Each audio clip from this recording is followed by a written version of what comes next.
Okay, so let me just accidentally change my eye color.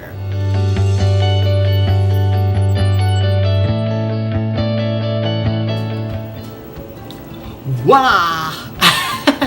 Hi guys, it's me Ronan and welcome to my channel.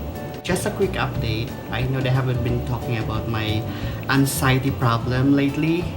The last video that I talked about it was like 7 months ago. It was a long time already, so everything is doing well so far. Wala naman na akong mga episodes since na nakakatulog na ako ng maayos.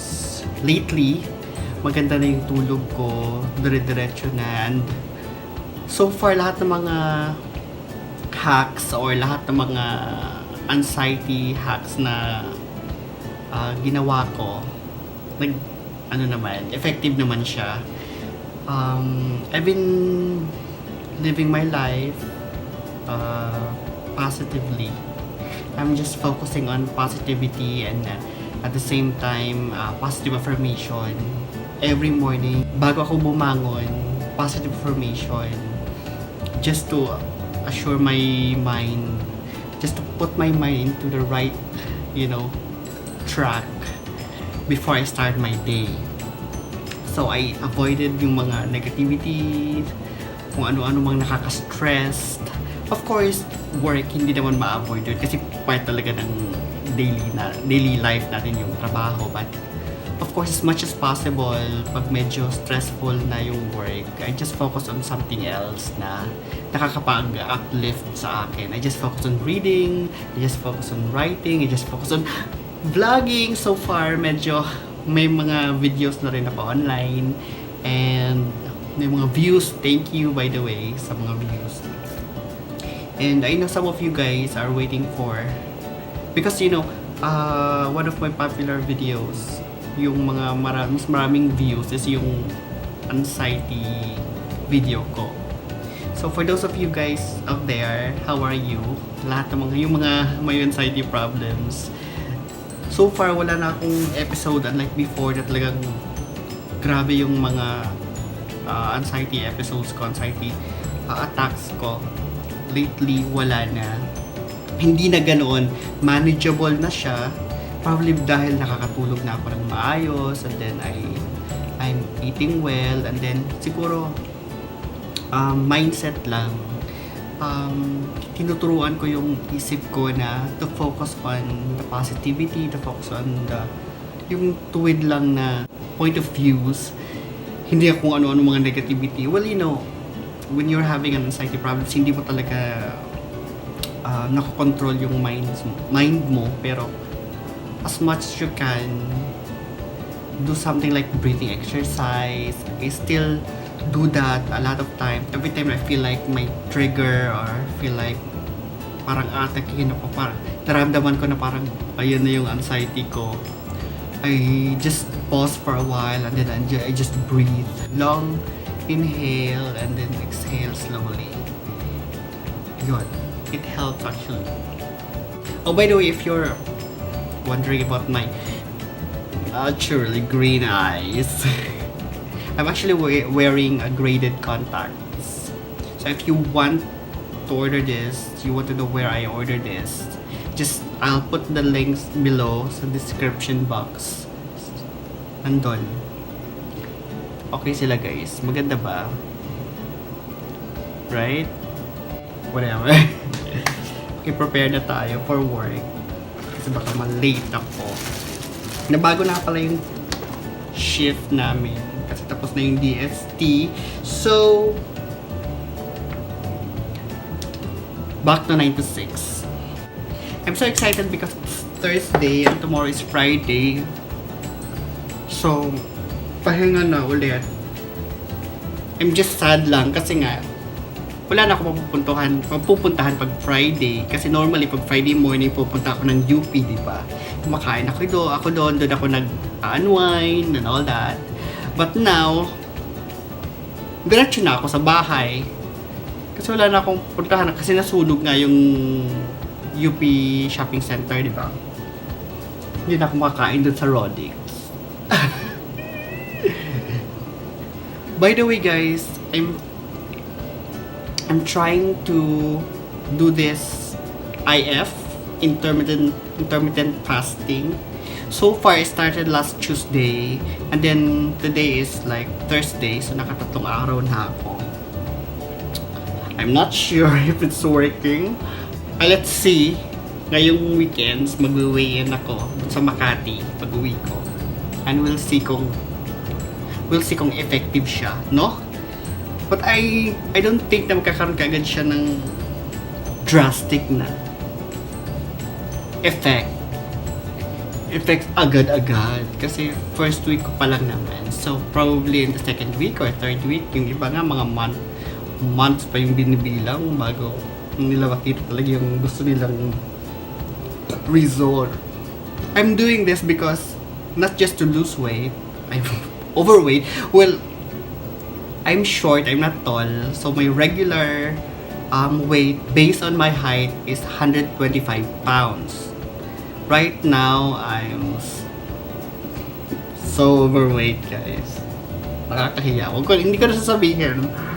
Pero overweight ako.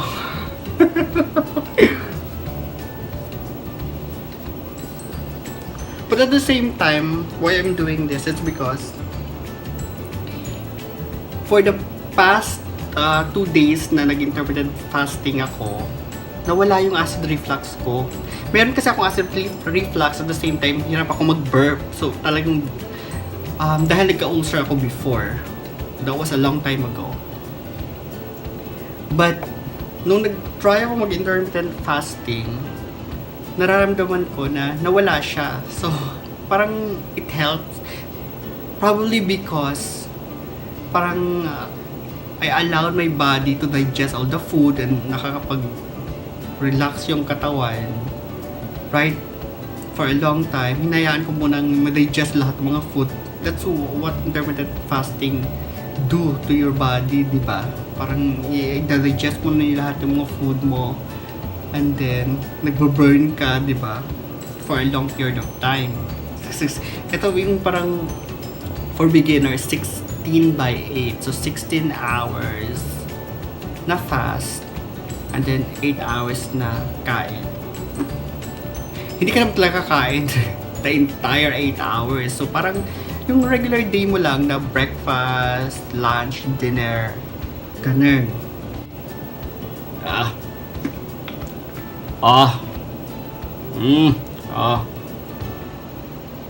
And then, later na yung paglulus ng weight. So, hopefully din, maglulus ako ng weight, di ba? While natitreat yung acid reflux ko, at the same time, naglulus ako ng weight. We'll see kung effective. I'll let you know, guys. I'm gonna create another video probably about it. Kung maganda yung resulta. So, let's go back to anxiety, no? Kasi this is supposed to be an update for anxiety. Well, for those of you out there who are still having problem with anxiety, it's very, very important, guys, na sabihin nyo ito sa family nyo or sa mga close friends nyo or sa boyfriend, girlfriend, or friends na pinagkakatiwalaan nyo. It's very important na maintindihan nila kung ano yung suffering na pinagdadaanan mo. It's not enough for them na sabihin na, okay ka lang, ganyan. It's very important then na for them to be educated and for them to know how to handle you when you're having your anxiety problem. Diba? It's kasi for those who are not, as I've said before, for those who are not suffering from anxiety, yung severe anxiety, GAD, they don't really understand what it's like kung anong talagang nararamdaman ng taong nagkakaroon ng anxiety attack.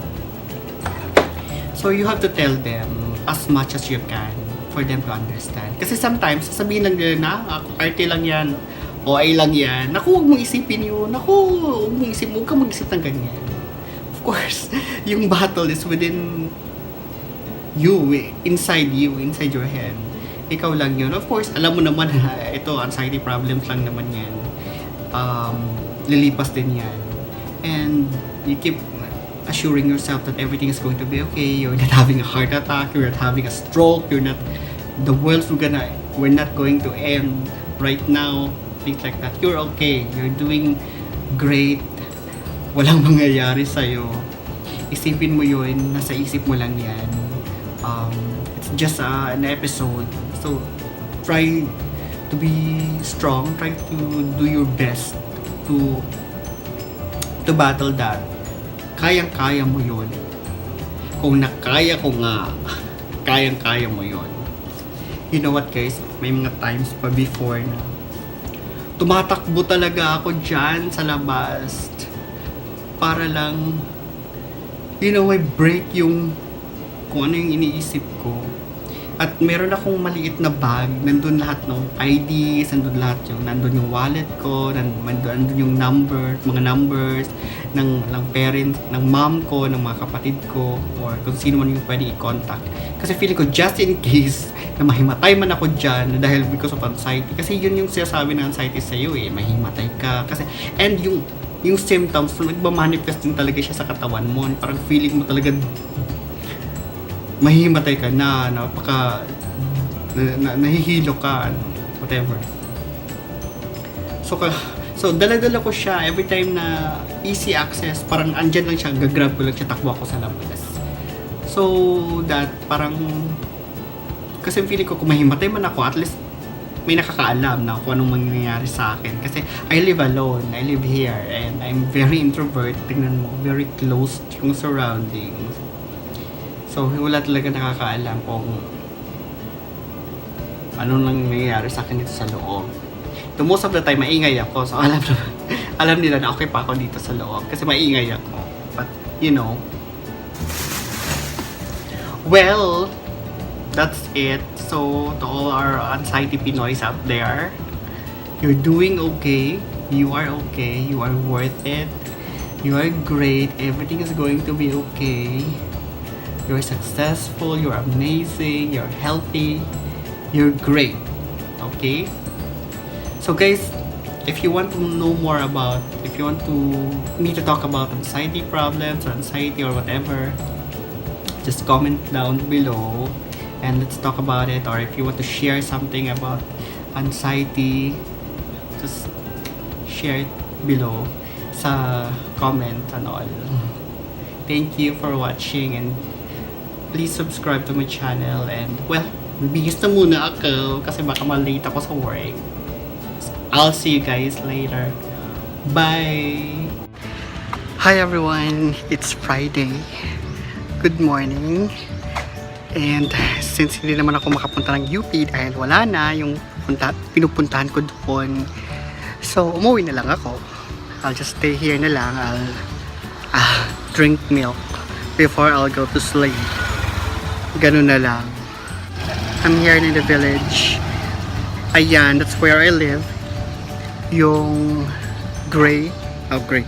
Silver pala. Silver the gate. And I'll see you later. Good night. Bye.